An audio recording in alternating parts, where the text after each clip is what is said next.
He was in the Air Force. Yes. It startled her a little that he knew. And he's out now?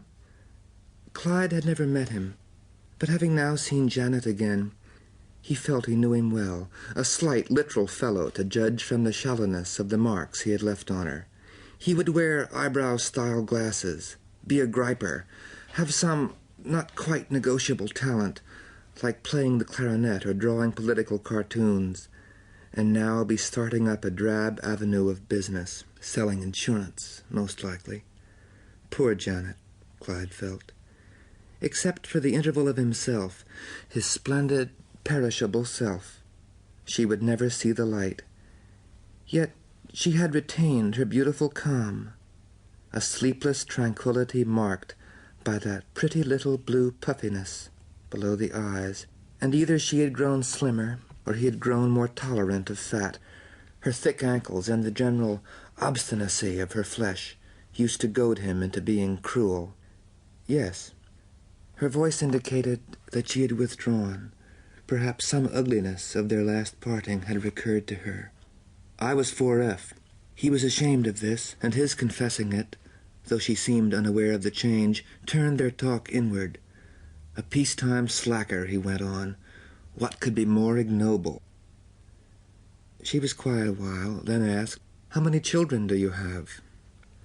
2, age 3 and 1, a girl and a boy, very symmetrical. Do you, he brushed lightly, and brushed at his forehead to hide it, have any? No, we thought it wouldn't be fair until we were more fixed. Now the quiet moment was his to hold. She had matched him, failing for failing. She recrossed her legs, and in a quaint, strained way smiled. I'm trying to remember, he admitted, the last time we saw each other. I can't remember how we broke up. I can't either, she said. It happened so often. Clyde wondered if, with that sarcasm, she intended to fetch his eyes to the brink of tears of grief.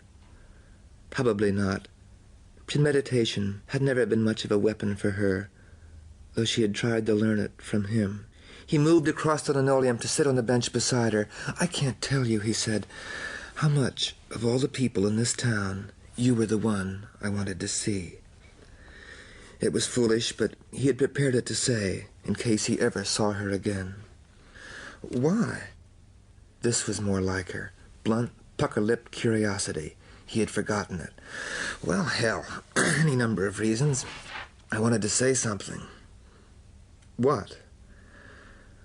Well, that if I hurt you, it was stupidity, because I was young.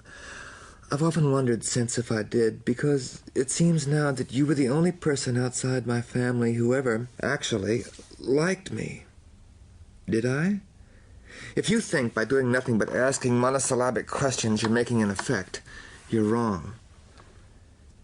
She averted her face, leaving in a sense only her body, the pale columnar breadth of arm, the freckled crescent of shoulder muscle under the cotton strap of her summer dress, with him. You're the one who's making effects. It was such a wan, senseless thing to say to defend herself. Clyde, virtually paralyzed by so heavy an injection of love, touched her arm icily. With a quickness that suggested she had foreseen this, she got up and went to the table by the bay window, where rows of overlapping magazines were laid.